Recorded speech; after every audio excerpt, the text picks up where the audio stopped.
H2, The Wolf's Run, Chapter 1. The night everything changed. The room smelled faintly of sweat and cheap aftershave. Aria lay still beneath the slow-spinning fan, staring at the cracked plaster above her. Mason murmured something half asleep, his breath warm on her shoulder.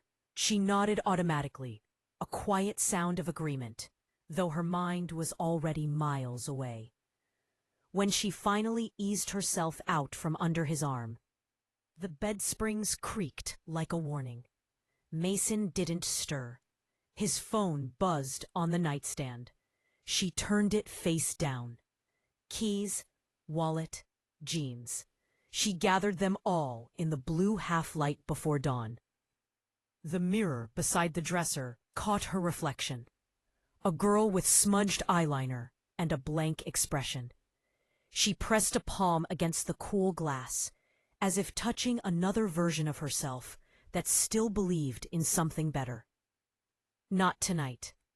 Outside, the parking lot was slick with rain. Her old sedan waited beneath the orange glow of a flickering street lamp, a loyal beast held together with tape and hope. She slid behind the wheel and breathed in the familiar scent of oil and coffee that had long since soaked into the upholstery. Another night shift. Another empty road. The gas station sat on the edge of town where neon met darkness. Its sign buzzed faintly, fighting to stay alive. Inside, the hum of the refrigerators filled the silence. Aria changed into her uniform, blue shirt, name tag, tired smile, and joined the steady rhythm of the night. The old couple who owned the place had already gone home. She was alone. That was fine. She preferred it that way. Customers came and went. Two bikers smelling of gasoline. A lost couple arguing quietly over directions. Then nothing. Hours passed. The clock above the counter ticked too loudly. She wiped the same patch of counter again and again, trying not to think about how the world outside kept turning without her. When the bell above the door finally rang again, it startled her.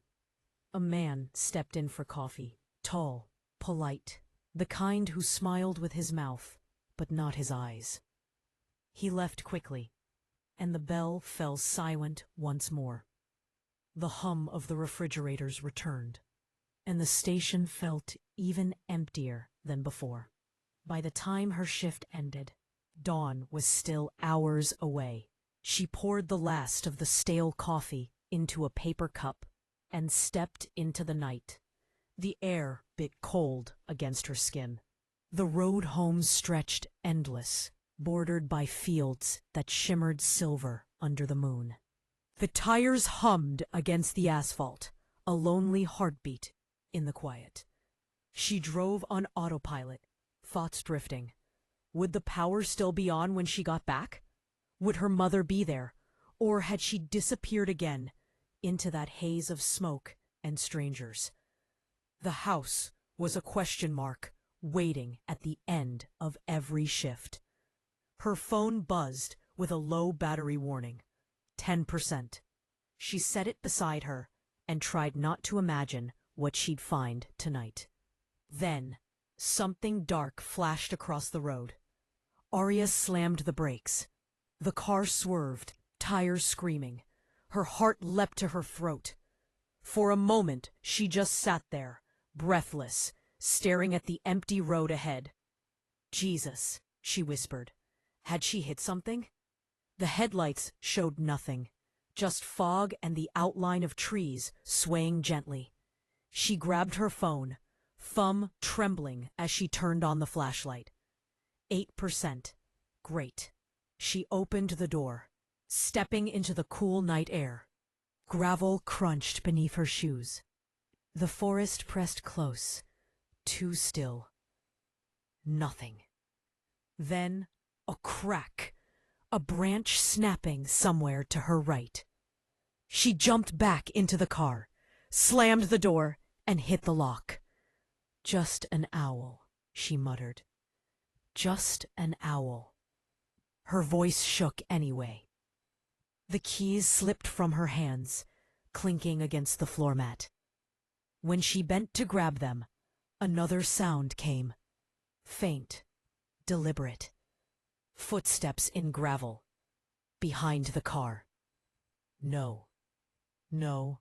No. No. Aria jammed the key into the ignition and floored the pedal. The engine roared, the wheels spat dirt, and the car shot forward. She didn't look in the mirror, didn't breathe until the gas station lights disappeared behind her, and the long road home unfurled once more. Home. The word meant less with every mile. The house appeared at last, a leaning structure of wooden shadows, porch light long dead. She parked by the curb, heart still racing. Nothing moved. No music, no shouting. No stranger spilling out onto the lawn. Maybe it was one of the good nights. She pushed open the front door. The hinges squealed like they always did. Inside, the air hung heavy with old smoke and damp carpet. The silence pressed close, unnatural. Her mother should have been home by now. The last bus came half an hour ago. "Mom?" she called softly. No answer. Her phone blinked its final warning. 2%. She'd have to find a charger before it died. But first, just a quick look around. The living room was empty, couch buried beneath old blankets. The kitchen smelled faintly of burnt sugar and alcohol.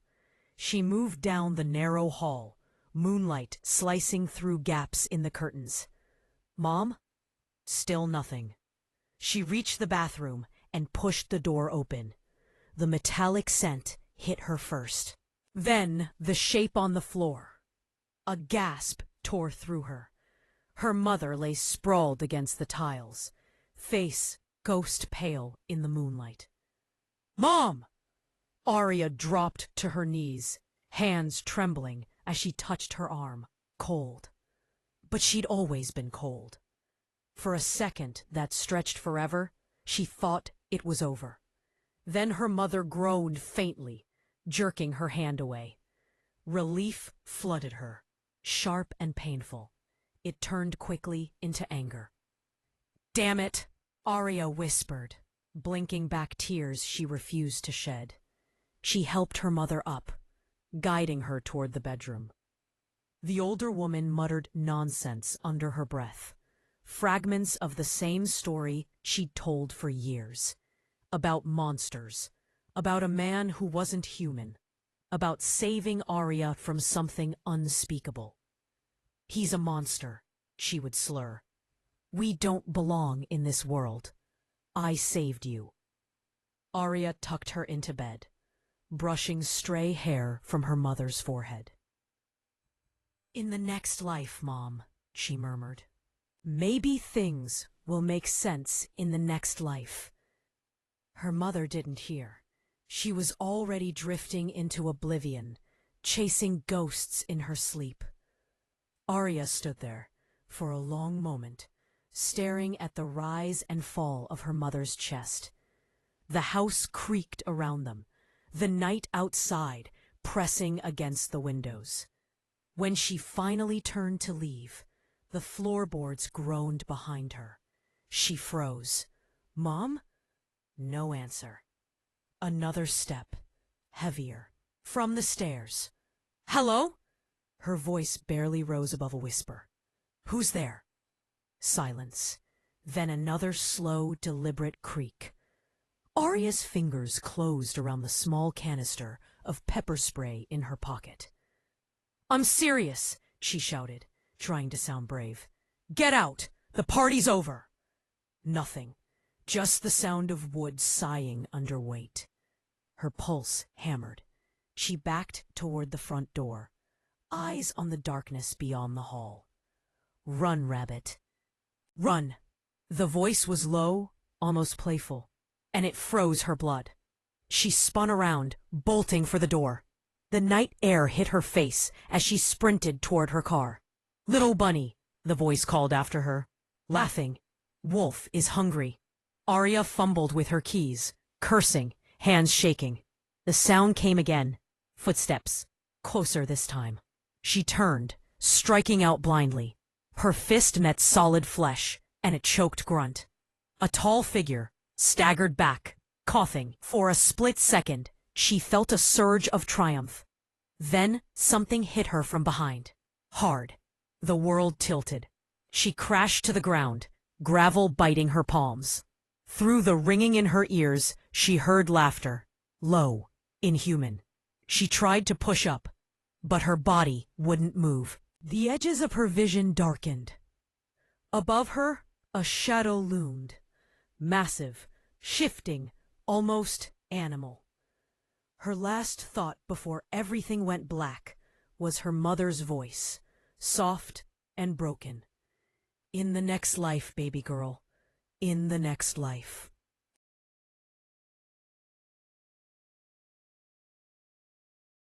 H3, The Wolf's Run, Chapter 2, The Run. The night had teeth. Aria didn't remember leaving the house. Only the slam of the door and the echo of her own footsteps on the asphalt. Cold air clawed at her lungs as she ran, her shoes slipping on wet gravel.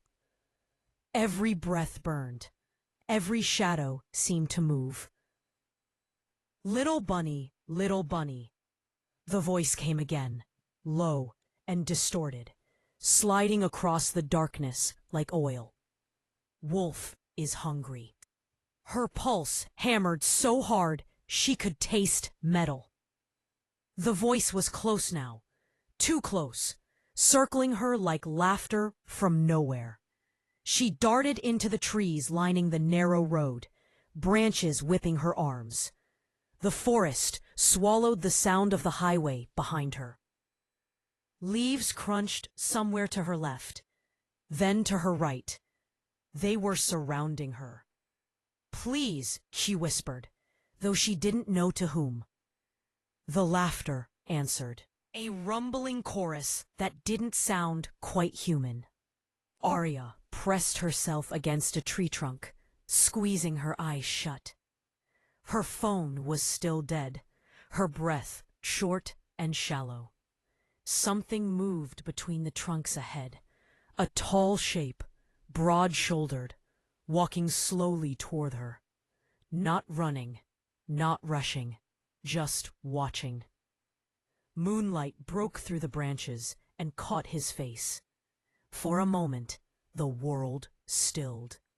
He wasn't like the others she'd glimpsed in the chaos. His features were too sharp, too still. Eyes the color of burnished steel. The wind moved through his hair, dark and wild, and she saw something behind that gaze, a hunger that was more than violence. Predatory, patient. He didn't speak, but she felt it. His attention, heavy as a hand against her throat. Her body wanted to move, to run, yet she couldn't tear her eyes from him. Every instinct screamed danger, but some reckless part of her leaned toward him instead of away. The forest exhaled, and he stepped closer. "Run," he said at last, voice quiet, but edged in command. It wasn't a threat, it was a test. Aria bolted. Branches tore at her skin as she ran, heartbeat matching the rhythm of her footsteps. Behind her came the unmistakable sound of pursuit. Multiple sets of feet, but one stood out. Faster, heavier. His. She broke through the tree line into an open field, her legs burning. The moonlight painted everything silver. A figure darted past the far edge of the clearing, then another. Their movements were impossibly fast, fluid. "No, no, no," she gasped, trying to change direction. A blur cut her off. She stumbled back. falling hard into the grass. The man from the woods was suddenly there, towering over her, eyes bright with something feral. "Why me?" The words came out as a ragged whisper. He crouched, close enough that she could feel the heat radiating from his body, smell the faint trace of rain and earth on his skin. "Because you ran," he said simply. Aria tried to move, but his gaze pinned her in place. He reached out, almost as if to touch her, but stopped short, fingers curling into his palm. The muscles in his jaw tensed, and for an instant she thought she saw conflict flash behind his eyes. Then the world exploded into sound. Howls, shouts, the thunder of footsteps. Rough hands seized her from behind. She screamed, twisting, kicking, but there were too many. The man didn't move to stop them. He just watched, eyes locked on hers, as the others dragged her backward. Something shimmered around them, a rippling distortion in the air. The night folded inward, and the world went black. When she woke, the air was wrong. Soft grass beneath her fingers, the scent of pine and cold water in the air. Overhead, a sky too bright, too vast. Aria pushed herself up. A faint ache spread down her side, but she was whole. Around her, 9 other girls were scattered in a circle, dressed in white, barefoot like her. Beyond them, shapes moved in the mist, tall, powerful, their eyes reflecting gold in the dawn light. She swallowed hard. One of the figures stepped forward, the same one from before. Mason.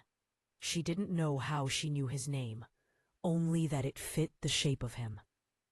He looked at her again with that same unreadable expression, half hunger, half restraint. And in that instant, Aria realized something terrifying. The hunt wasn't over. It had only just begun.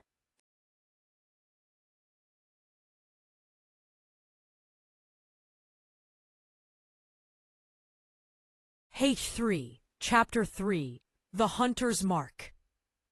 When I woke again, the air was colder. Damp grass pressed against my skin, and somewhere nearby, a bird sang a note that didn't belong in any place I knew. The light wasn't quite daylight, too pale, too sharp. I sat up slowly, heart pounding, trying to remember where I was. The field stretched out endlessly, rimmed by trees that glimmered faintly, as if holding their breath. Around me, the other girls stirred and blinked awake, all of us in the same white shift dresses, barefoot, our hair tangled with leaves. And then I saw them, shapes in the fog, tall and still. They stood like sentinels, half shadow and half man, their eyes catching the light in ways that made my stomach twist. Their silence was the worst of it, the waiting, the quiet power. Something deep inside me whispered, "Don't move." I counted 8 men, maybe more, but one held my attention without trying. He wasn't moving like the others, didn't pace or sneer or taunt. He only watched. The one from the woods. Mason. I didn't know his name yet, but it settled into my mind as easily as breath, as if it had always been there. His gaze found mine and held it. It was like standing too close to fire. Painful, but I couldn't pull away. The others began speaking in low voices, something about the run and the choosing. I didn't understand. My throat was dry, and the world felt too big, too wrong. When the girls started to whisper, Mason turned away, but not before I saw it. That flicker of something behind his eyes. A warning. or regret. "Line up," one of the men barked. His voice rumbled through the air like thunder. The girls scrambled to obey, their movements jerky with fear. I followed, let pulse thudding in my ears. They walked among us then, these hunters, studying us like they were choosing weapons, not people.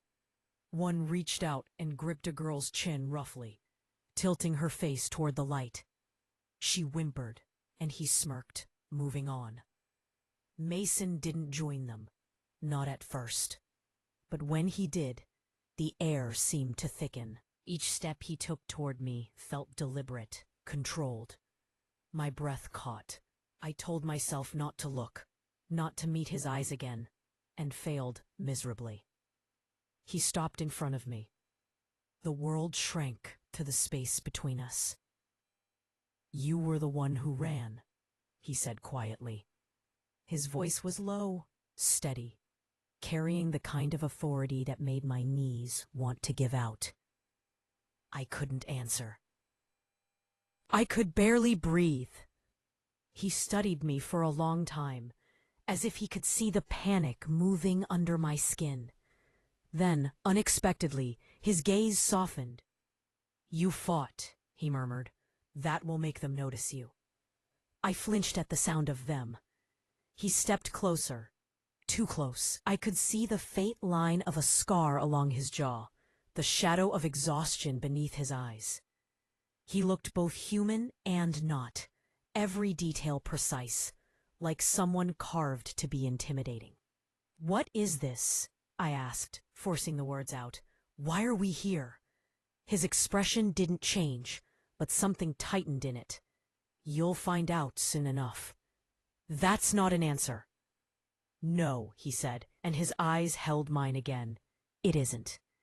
The silence stretched, and I became acutely aware of how near he was, the warmth of him, the way his breath stirred the air. My pulse was a wild thing, betraying me. "Are you going to hurt me?" The question slipped out before I could stop it. For the first time, he looked away. "That depends," he said, voice rough, "on whether I can stop myself." A tremor ran through me. He wasn't threatening me. He was warning me. Another man called out, breaking whatever strange current had pulled tight between us. Mason's jaw flexed. He stepped back. "Stay quiet. Don't draw attention," he said under his breath. "When the signal comes, run. Don't look back." He moved away before I could respond, leaving me standing there with my heart thudding so hard it hurt. The clearing buzzed with low murmurs.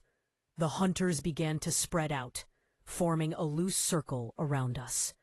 The ground beneath my feet felt alive, humming faintly. A man at the center raised a horn carved from bone. Its edges glowed faintly in the mist.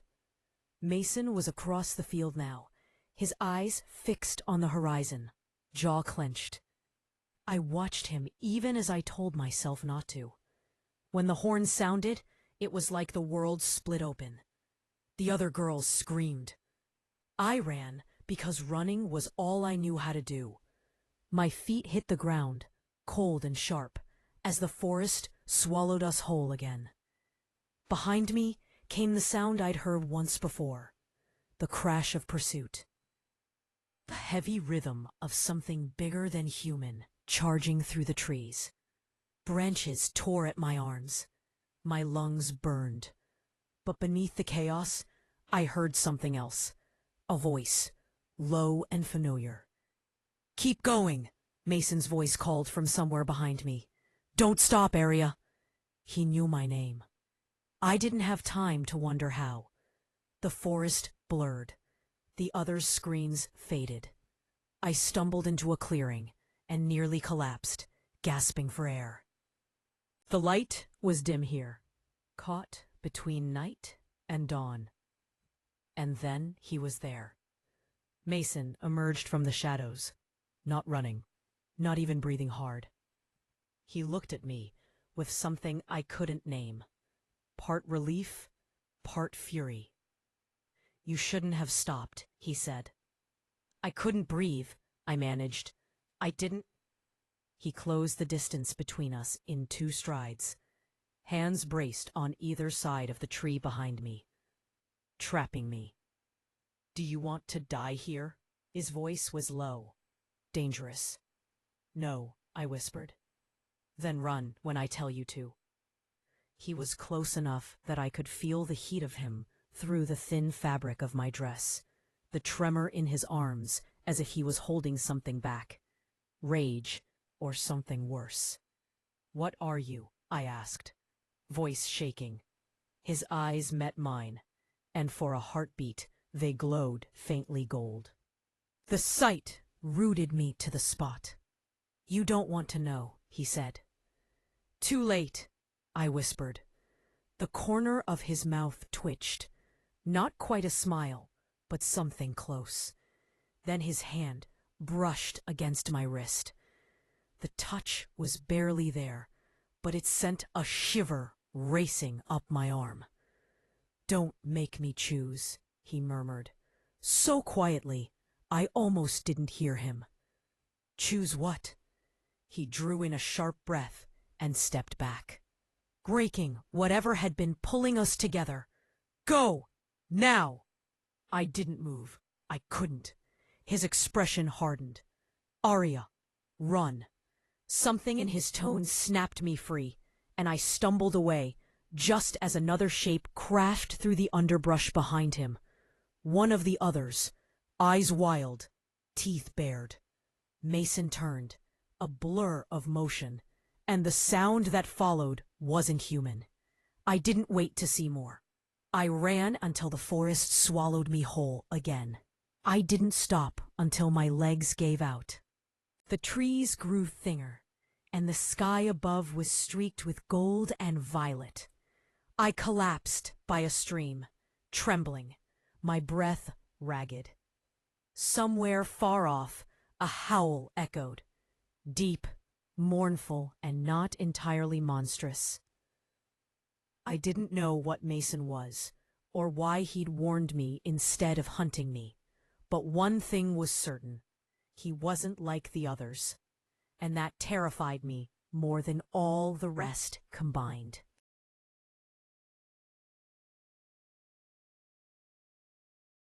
#4 The Wolf's Shadow. The air was thick with fog and the metallic scent of fear. My wrists still burned from the ropes they'd cut away hours ago. But the ache inside me was something else, a pulsing dread that refused to settle. I didn't know where I was, only that the forest around me seemed to breathe. Every rustle, every crunch of leaves beneath my bare feet felt alive, watching, waiting. They had let us go. The run. They called it, like we were rabbits, and they were wolves. Branches clawed at my arms as I stumbled deeper into the darkness, desperate to put distance between myself and the clearing. The moonlight slipped through the canopy in silver shards, painting the world in fragments. I didn't dare stop, not until my lungs burned.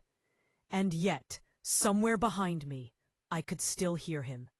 That low, deliberate rhythm of footsteps, not running, just following. Hunting. Every time I glanced back, I saw nothing, just the fog. But my body knew. He was there. Mason, I whispered his name before I could stop myself. It felt dangerous to even speak it aloud. I didn't know who he was, not really. But I remembered his face from the selection, the way his eyes had met mine while the others jeered. There had been something different in that gaze.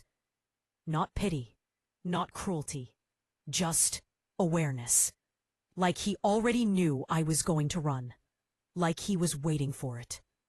Now he was here, somewhere in the dark, and I could feel him getting closer.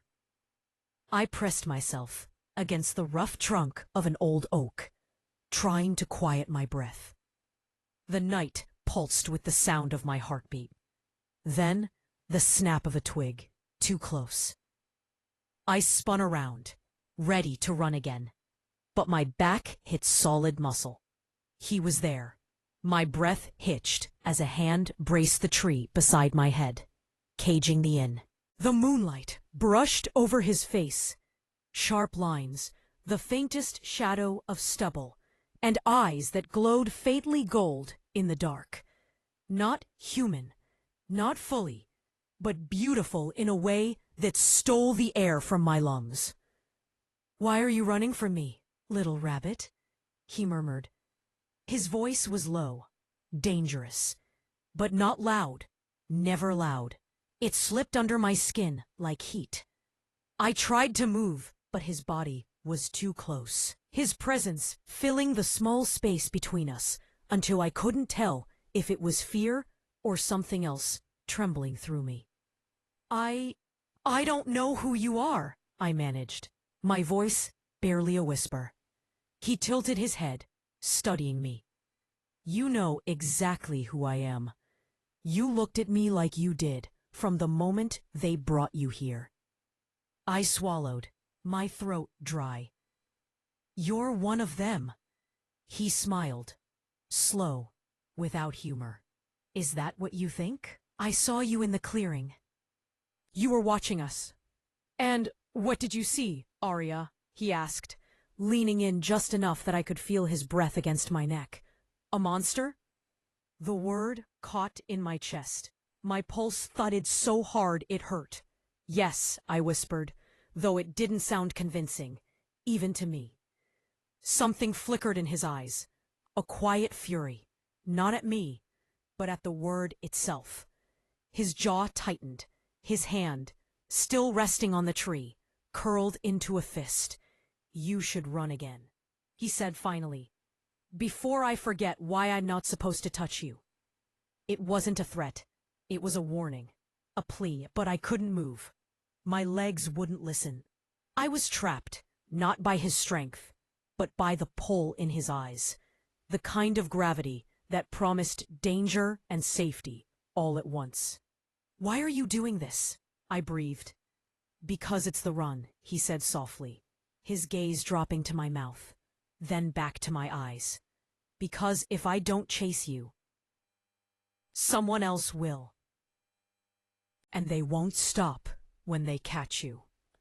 His words were ice, the kind of truth that cuts clean through illusions. I felt the tremor before I realized it was me, shaking, not from cold, but from the unbearable closeness of him.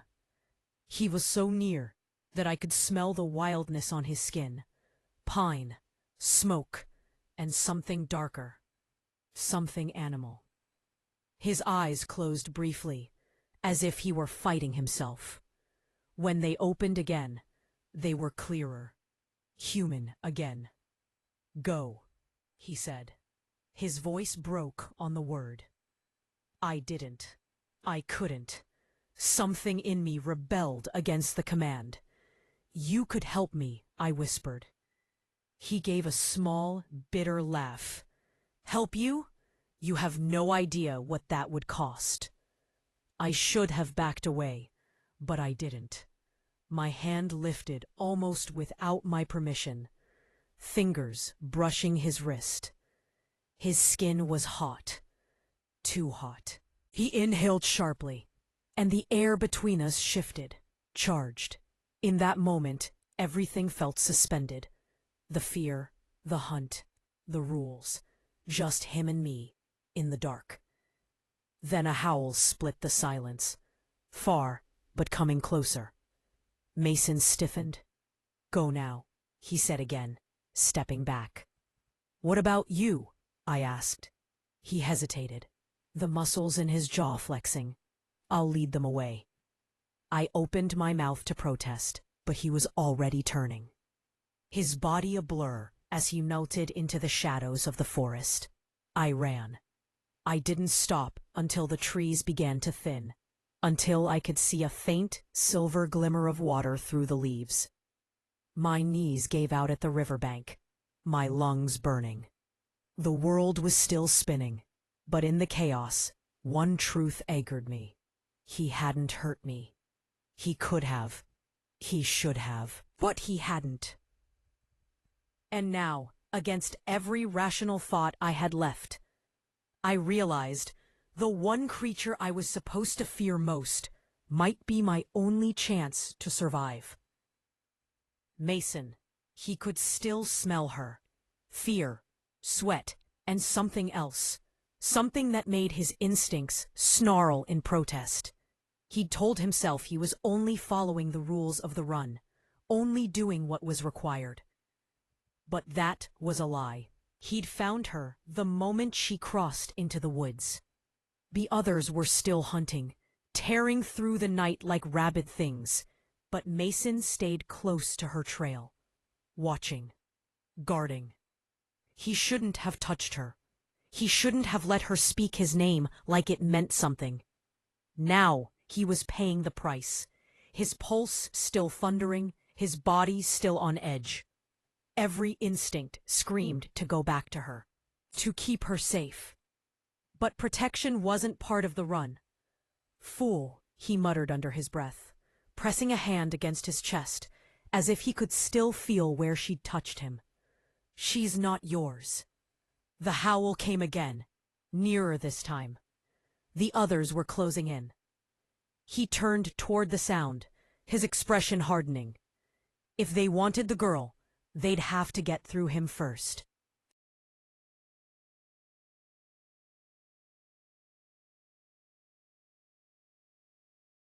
H3, Chapter 5, Into the Gray. P. Aria. Morning crept in softly, a pale wash of silver that barely touched the forest floor. I woke to the sound of leaves whispering above me, my body stiff and cold from the ground. The night was gone, but its memory still clung to me like smoke. I didn't know how long I'd slept. My last memory was the river, the sharp sting of its water, and the way my hands had trembled when I realized I was alive. Everything after that blurred into dreams that didn't feel like dreams at all. Glowing eyes, teeth, the echo of a voice telling me to run. My throat was raw when I whispered, Mason.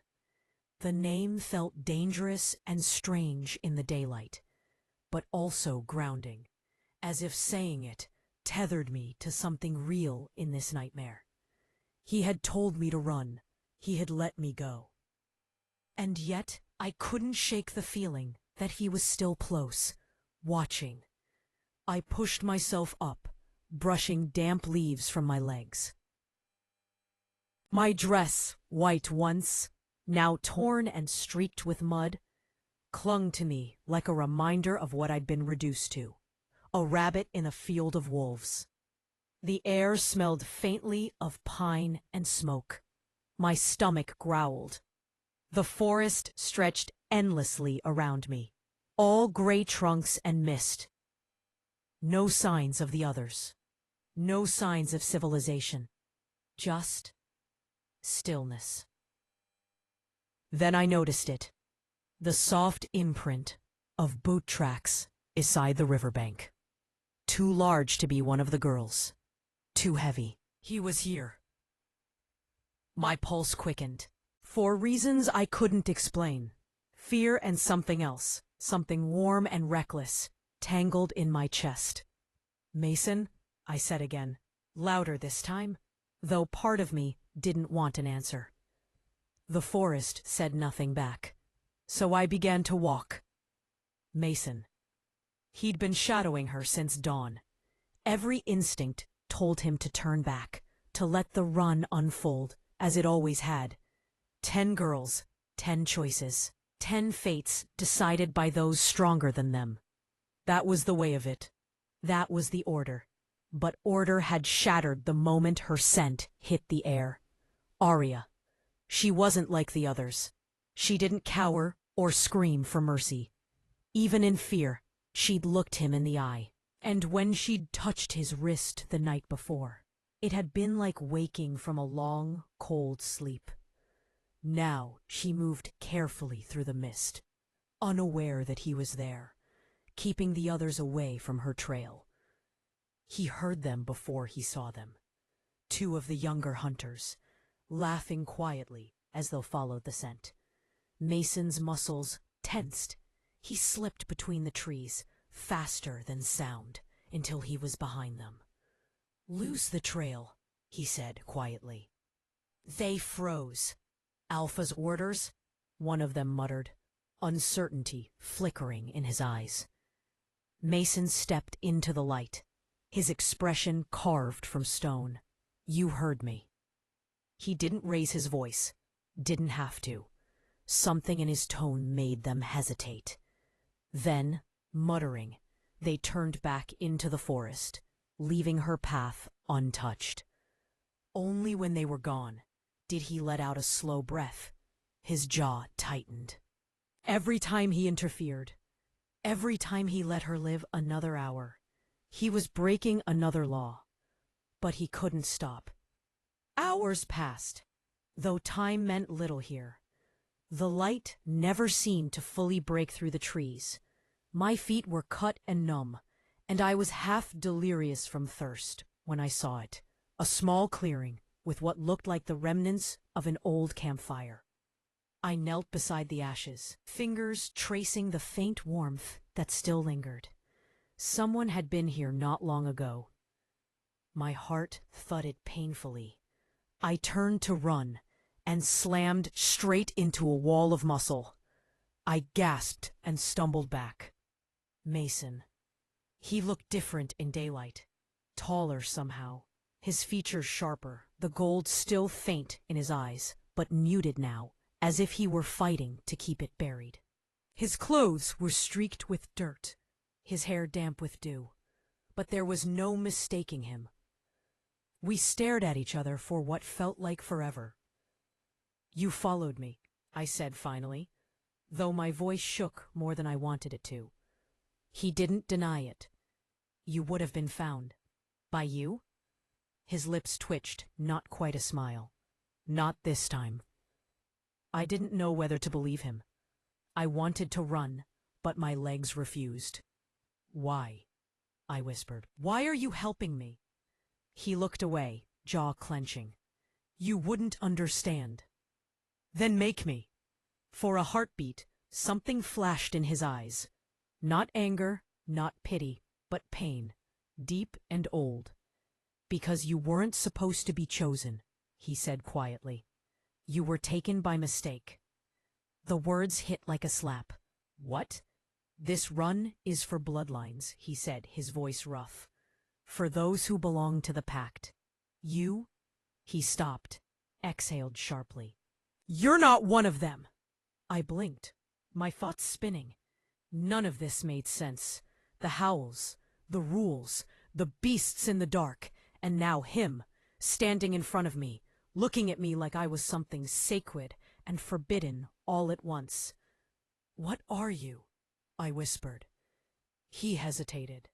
Then, "A man who's already made too many mistakes." The way he said it made my chest tighten. Something moved in the distance, a shadow darting through the trees.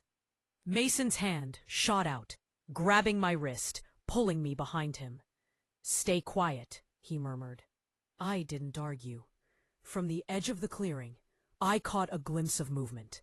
Two figures, fast and low to the ground. Their laughter was animalistic, their teeth too sharp when the light hit them. Mason's grip on me tightened. I could feel the tremor beneath his skin, a vibration that wasn't fear, but restraint. They passed, unaware of us. When their scent faded, Mason turned back to me. His eyes were different now. Wilder, sharper, glowing faintly gold again. "You can't stay here," he said. "Then where?"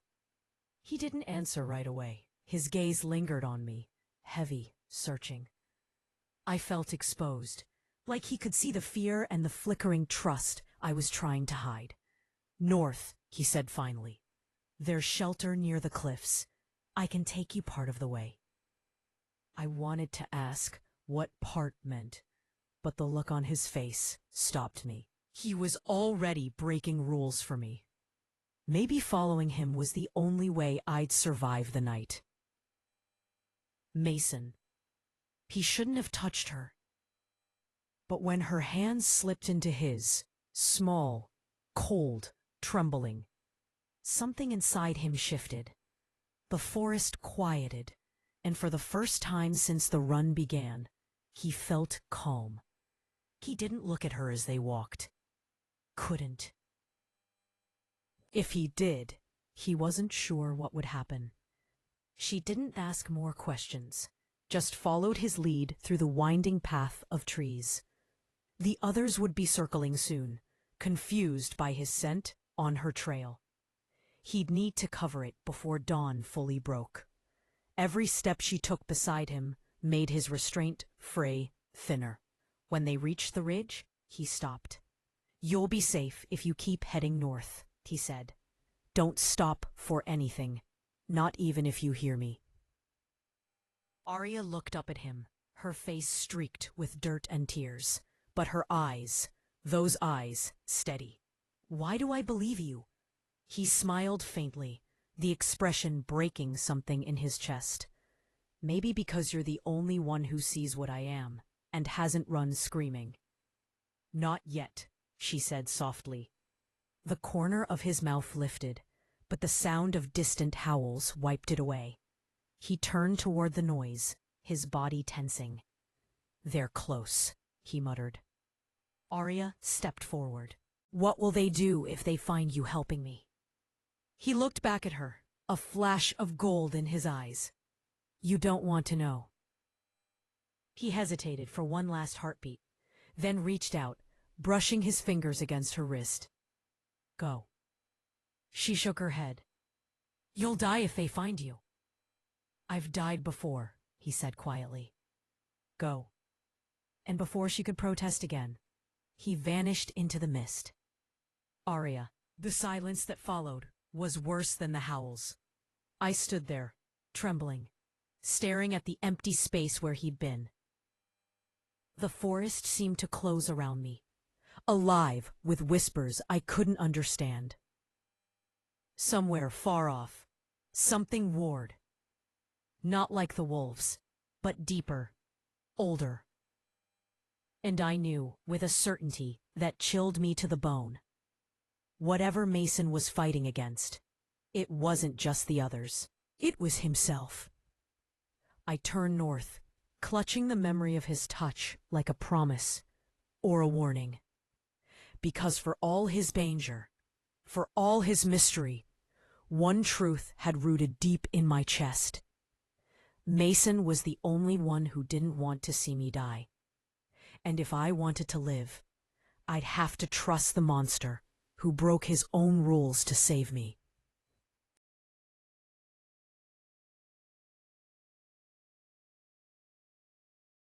H3, Chapter 7, Run as One. Period. Aria. The forest blurred around me. My lungs burned. My legs ached. But I didn't dare stop. Mason's hand on my wrist had been firm, yet gentle. The kind of grip that told me he wouldn't let me fall. Not yet. Not while danger was still breathing down our necks. Period. Branches whipped against my face, but I kept my eyes forward. The sounds behind us were unmistakable.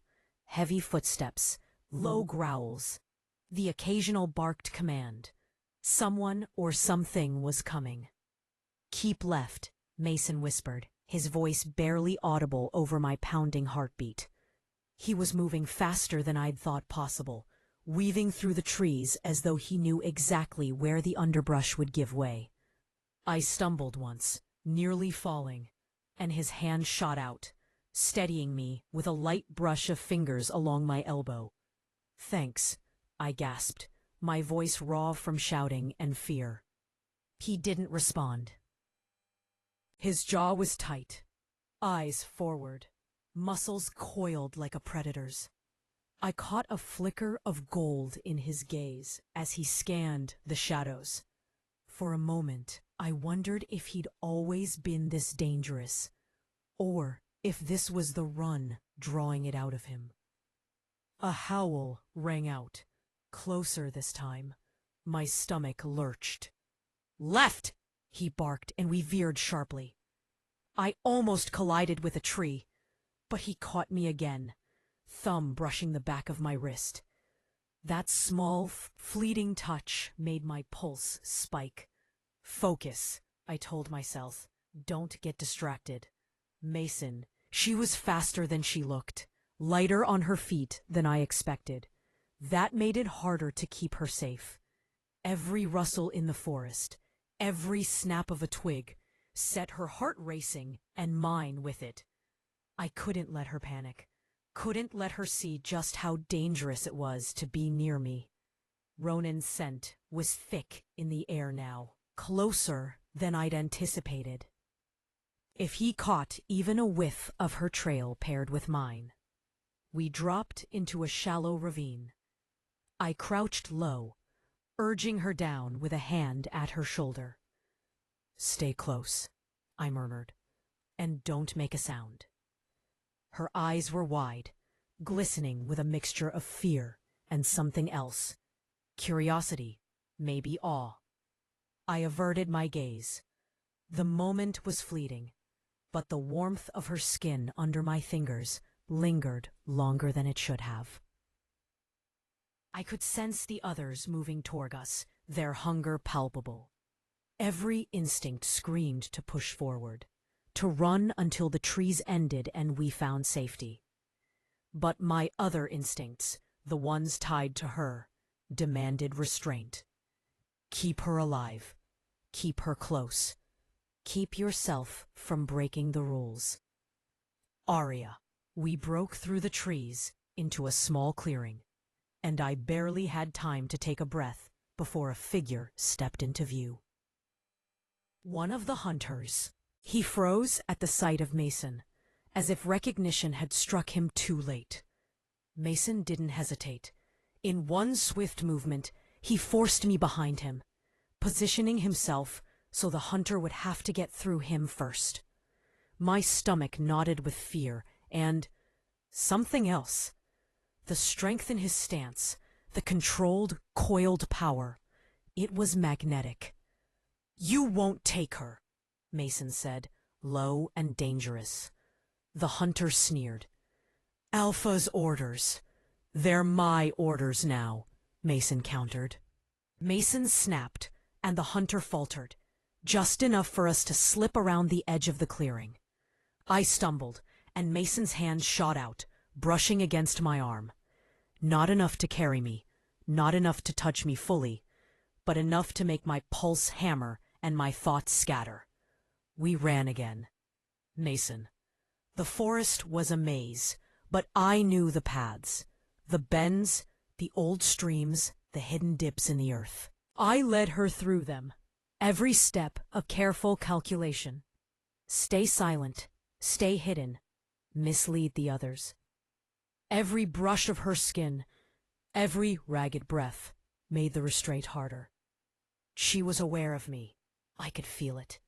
Her pulse, quick and shallow beneath my touch, sang of fear, excitement, and that unspoken tension I couldn't name.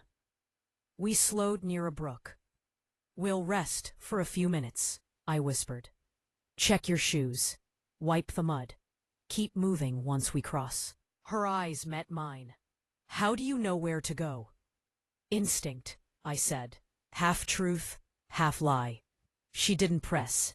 That look she gave me, it was sharp, assessing, dangerous, honest. And I wanted to say stay close to me, but I didn't. I could only let her linger near. Aria. I knelt at the water's edge, letting cold trickle over my hands and feet. My legs were stiff. My side scraped from a root. But I felt safer. Somehow. Because he was near. Mason didn't sit, didn't breathe easy. His eyes scanned constantly, muscles coiled like a spring. Yet he was here, with me. I looked up at him when he paused, shadowed by the trees. His hand hovered over a branch, ready to strike if needed. His hair was damp with dew, one sleeve torn, but the look in his eyes made my chest tighten. Gold flickered in them, faint but undeniable, and I felt a heat that had nothing to do with the sun. "Why are you helping me?" I asked again. The words were quieter this time, a whisper that almost got lost in the brook's rush. He didn't answer immediately. Instead, he stepped closer, brushing past me, close enough that the warmth of his shoulder grazed mine. I swallowed. "I can't let them have you," he said finally. "Not tonight." The certainty in his voice settled over me like a shield. Not safety, not yet, but enough. Enough to make me believe we could survive. Mason. The chase had left marks. Sweat, mud, small scratches along my arms. But it had also clarified everything. I couldn't let her die. Not tonight. Not while I had the chance to guide her. Every instinct to dominate the hunt, to follow the rules, conflicted with the pull I felt toward her. She was human, fragile, alive, and something about the way she faced danger, trembling yet unbroken, stirred something I hadn't allowed myself to feel in years. "North," I murmured. "We move before they regroup." Her hand brushed mine as she passed. Not on purpose, I think, but I felt it. A spark, electric and impossible to ignore. We ran again. Aria. Hours passed, though I didn't notice. The forest blurred and folded around us, each tree a tunnel, each shadow a hiding place. Mason was always just ahead, his presence a constant pulse at the edge of my senses. I didn't need to look at him to know he was there, protecting, watching, waiting. Finally, we reached a small alcove between two boulders. Mason pressed me into the shadows, listening. I could feel the tension radiating from him, raw and coiled. "Safe?" I whispered. He shook his head, scanning the perimeter. "For now." My heart leapt. For now. Not forever, but it was enough. He crouched near me, muscles tight, eyes glowing faintly gold. I realized that being near him made my chest ache with something I didn't have words for. Fear, yes. Gratitude, yes. And something deeper, sharper, almost unbearable. Attraction. Restrained but undeniable. I wanted to say something. "Thank you. Don't leave me." But the words felt useless here. He turned toward me, just a fraction, and our eyes met.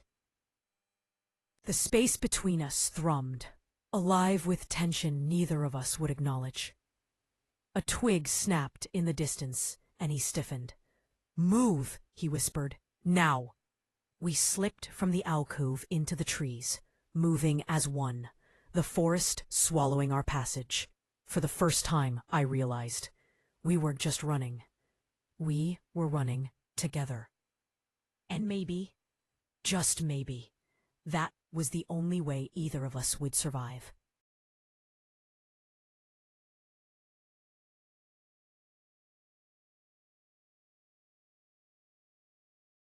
H2, Chapter 8. Through the Shadows. The forest had turned against us. Branches clawed at my dress, mud slicked underfoot, and the night breathed like a living thing, wet, cold, whispering danger from every side. Mason's hand gripped mine as we stumbled through a narrow ravine, our breaths misting the air in ragged bursts. The sound of the hunters had faded, but I knew better than to trust the silence. We didn't speak. Words would have broken whatever fragile spell kept us moving in rhythm. The unspoken pact between prey and the wolf who had chosen not to devour her. Keep low.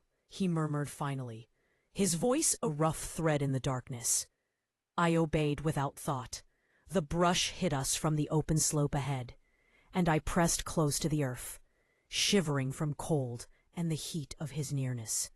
His scent clung to me, rain, smoke, and something wilder beneath. When his hand brushed my shoulder to steady me, a spark leapt under my skin, so sharp it stole my breath. We crouched together, beneath the half-fallen trunk of a pine. For a long moment, only our breathing filled the air. Slow, ragged, almost in sync. His eyes glinted faintly, catching the ghost of moonlight. And for a heartbeat, I forgot everything else. Forgot the chase. Forgot the fear.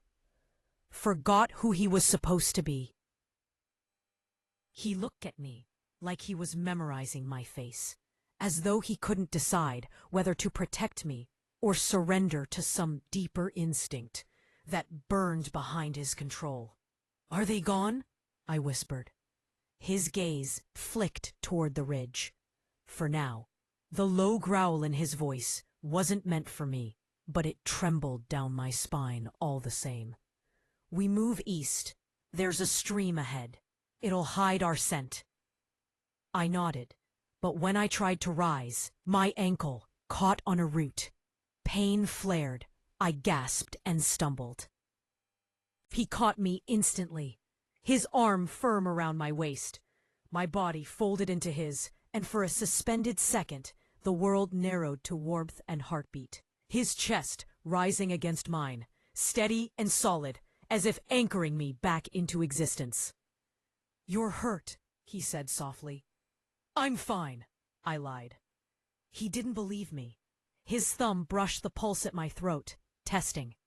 "You're fine" looks a lot like trembling. I wanted to snap back, to remind him that it was his kind who'd thrown me into this nightmare. But the words withered on my tongue. Because even through the fear, part of me understood. He was trembling too.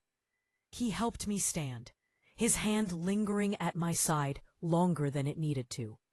Then we moved again, slower this time.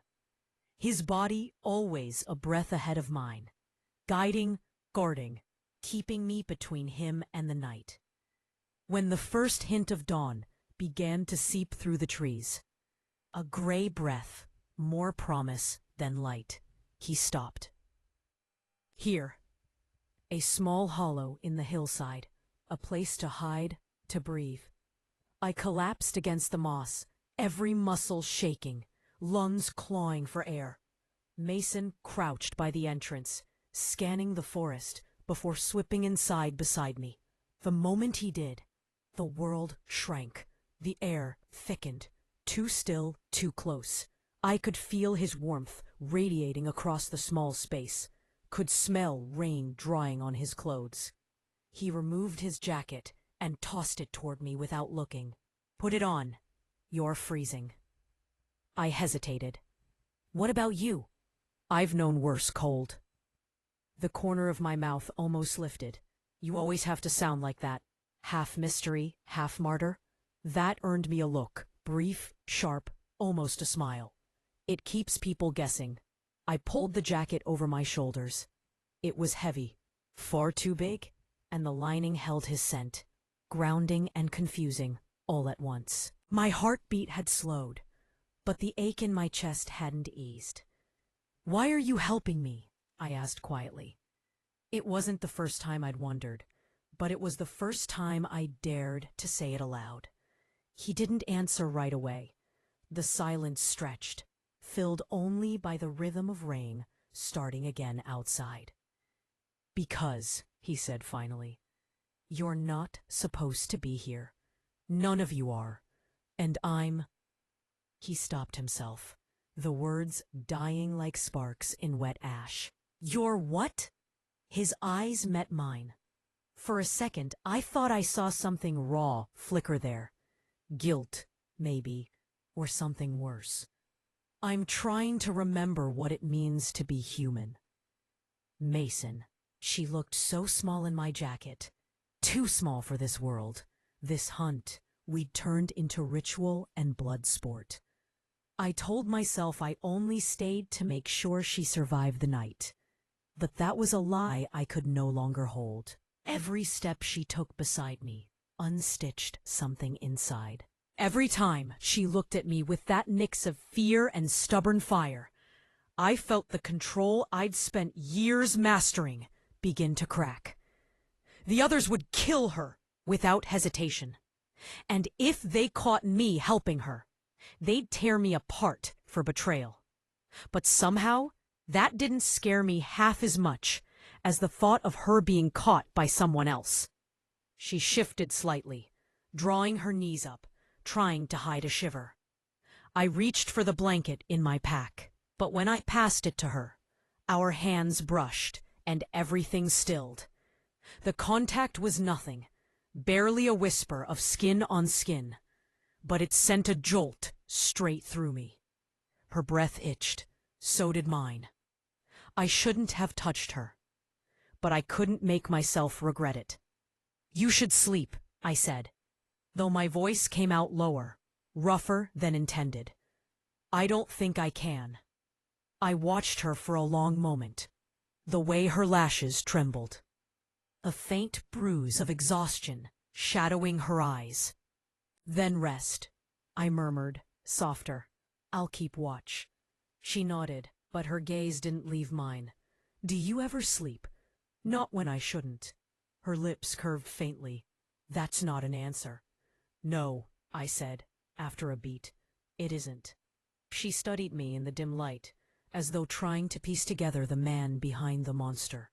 I let her look, though it hurt more than I expected, because the longer she looked, the more I wanted to be someone she could actually trust.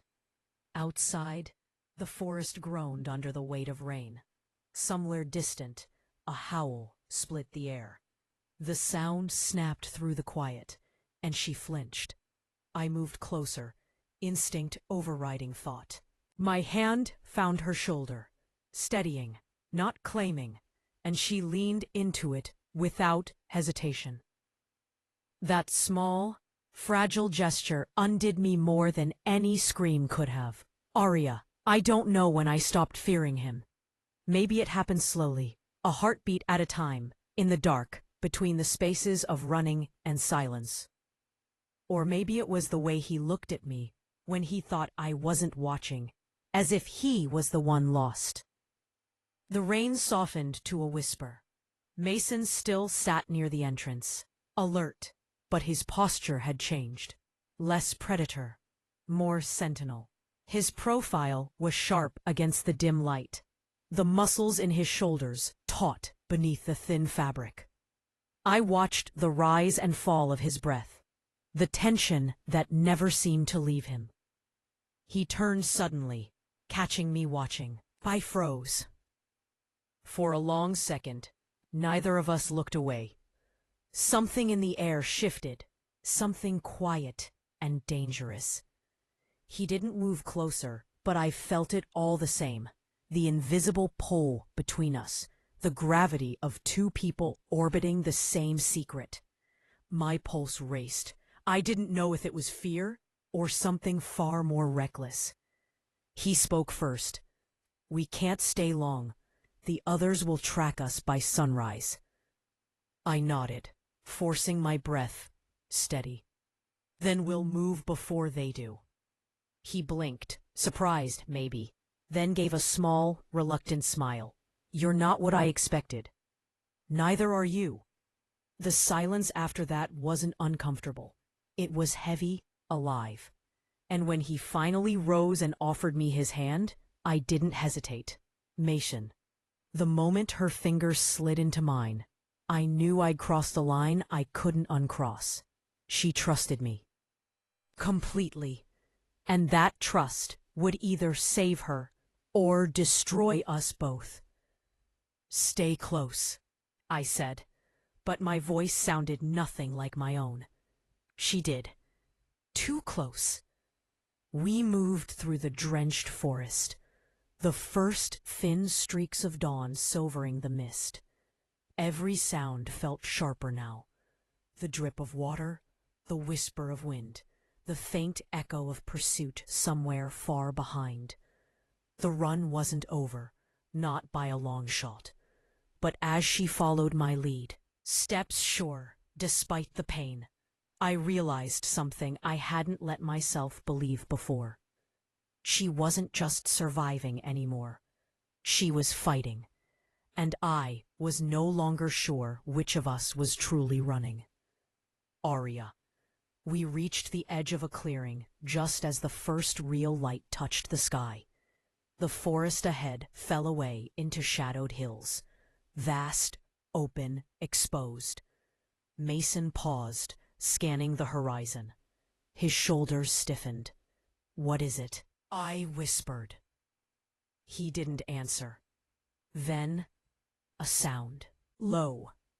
Distant, unmistakable. The baying of hounds. Mason turned, his eyes burning. They found us. Before I could speak, he caught my wrist, pulling me against him.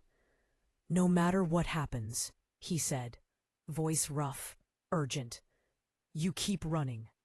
Don't look back. You hear me?" I nodded, but the fear in his voice froze me harder than the wind ever could.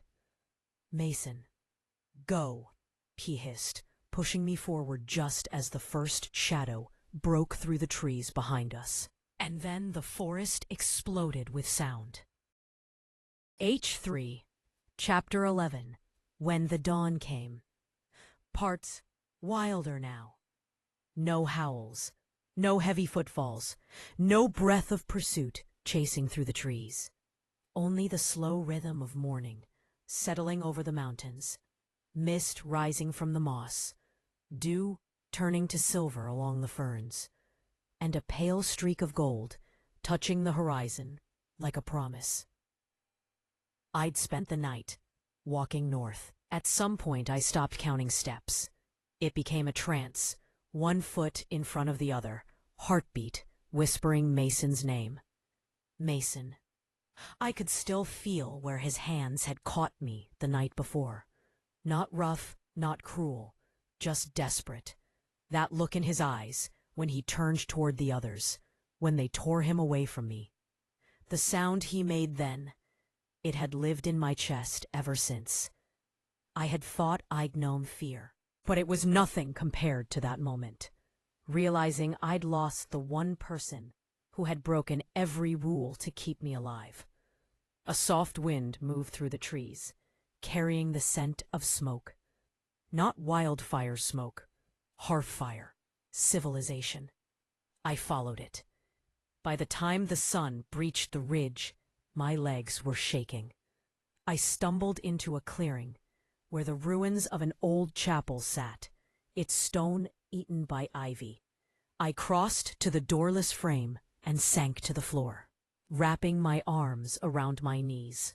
For a long time, I just breathed. When I closed my eyes, I could almost hear him, that low rasp of a voice. "Run, rabbit, run." Except now it wasn't a taunt. It was an echo, a thread pulling me forward. "I'm still running," I whispered, "but not away from you." Mason. Pain came in waves, dull, steady, then sharp when I moved wrong. The cell stank of blood and iron. They'd chained me beneath the citadel. Not the first time I'd seen its walls, but the first time I'd been on this side of them. My wrists burned. My throat tasted of copper. They called me traitor. Maybe I was. I'd known what would happen the moment I stepped between Aria and the pack leader. Knew what it meant to bare my teeth at my own kind.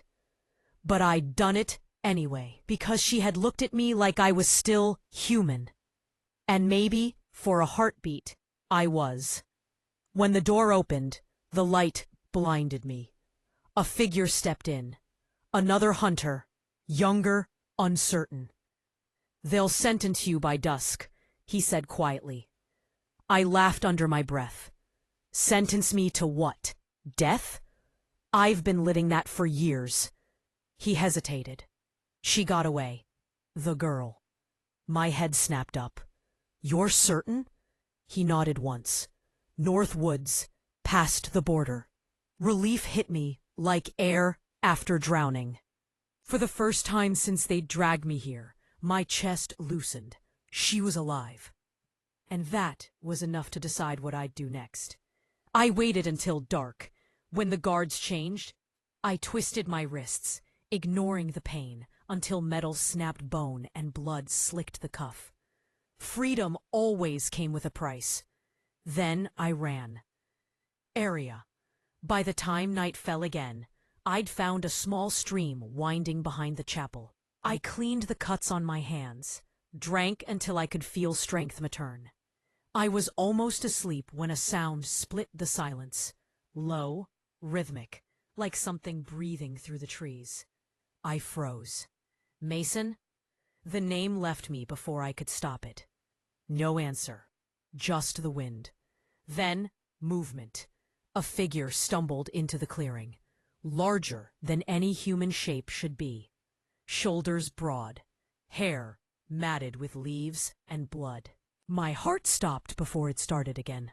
He collapsed to his knees at the edge of the light. Mason! I ran to him, skidding through the grass. His skin was cold, his breath shallow.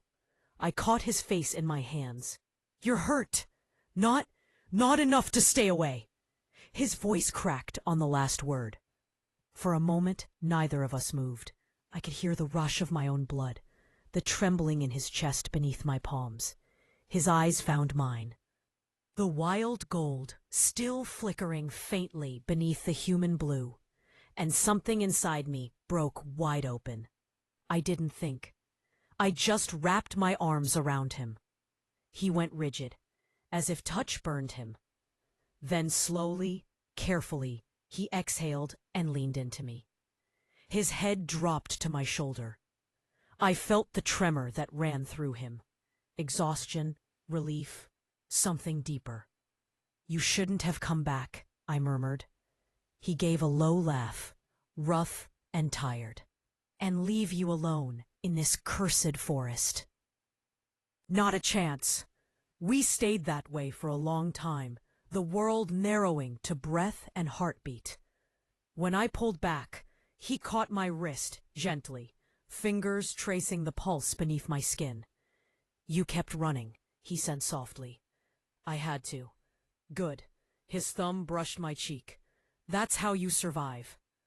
Something passed between us then, quiet and bright, like the first light after a storm, and I realized the fear was gone. All that remained was this fragile, impossible connection between a man who should have been my hunter and the girl who refused to be prey. Mason. Her touch grounded me more than any chain ever could. I'd lost everything, the pack, the blood oath, the world I thought I belonged to. But somehow, here, with her hand on my chest, it didn't feel like loss. It felt like beginning. We can't stay here, I said, forcing my voice steady. They'll search. Then where? North. Beyond the river. The old boundary. They won't cross it, too close to the Feylands. She hesitated. That place is real? His smile was faint. Everything's real somewhere. I stood, unsteady but determined. She moved beside me, close enough that I could feel the heat of her shoulder. Every breath she took seemed to pull the night closer, gentler. When she looked up, the moonlight caught her hair, a pale halo against the dark. And I knew then what I'd been running toward, even when I didn't understand it. Her, always her. Aria. We left the chapel before dawn. The mist clung to us like ghost hands, cool and damp. I didn't know where the river was, only that Mason's steps never faltered. Once I caught him staring, not like before, when he was trying to read if I was afraid, but as if memorizing me. "What?" I asked softly. He shook his head, the corner of his mouth lifting. "You're different now. So are you." We walked until the first rays of light broke through the trees. Ahead, the sound of water rose, steady, endless, the river. On the far side, I could see the shimmer of an unseen barrier, like air bending in sunlight. "This is it?" I whispered. He nodded. "Crossing means leaving everything behind." I took his hand. "Then we go together." He stared at our joined hands for a long moment, then smiled, truly smiled, for the first time. "Together," he said. And we stepped into the water. It was freezing, biting through cloth and skin, but it felt cleansing, washing away blood, dirt, and the past itself.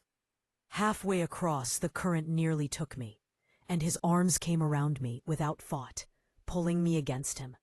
For one suspended heartbeat, the world held still. The river roaring, the sky brightening, his breath warm against my ear. When we reached the far bank, the sun broke free. Gold spilled over the hills, and the light made him look almost human again. I turned to him, my chest aching in the best way. "What now?" I asked. He looked toward the horizon. "We live. We build something new." I smiled. "And if they come?" I asked. "Then we run again," he said. "But this time, not because we're hunted." I tilted my head. "Because we choose to?" He nodded. "Because we choose to." The wind shifted, carrying the scent of pine and wildflowers. I closed my eyes and leaned into him, feeling his heartbeat steady beneath my cheek. For the first time since that night, I wasn't afraid. The forest no longer felt like a cage. It felt like the beginning of a home. Epilogue: The Dawn. Weeks later, in a quiet valley north of the river, a small cottage stood where the mist met the morning light. Smoke curled from its chimney. Two figures moved through the meadow beyond, one tall, one barefoot, both laughing softly. Every once in a while, when the wind was right, a distant howl would echo through the mountains. But it never came closer, because the run was over, and for Aria and Mason, it had only ever been the way home.